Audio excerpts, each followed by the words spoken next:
So hello guys, welcome to my video for today. So ito gawa lang ko ng maikling video. About naman to sa virus na kumakalat ngayon sa China.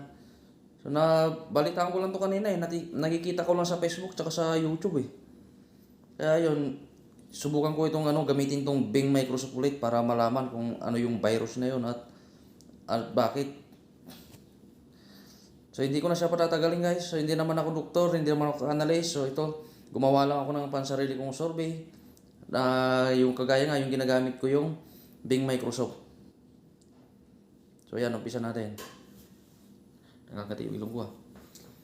Ano yung bagong virus ngayon sa China ngayong 2025? So ito. Sa ngayon, ang China ay nahaharap sa isang bagong outbreak ng virus na tinatawag na Human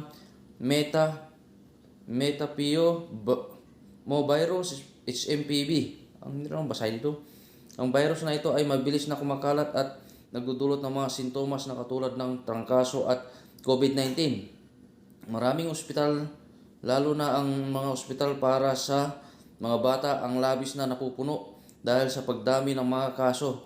May iba ka pa bang gustong malaman tungkol dito? Okay.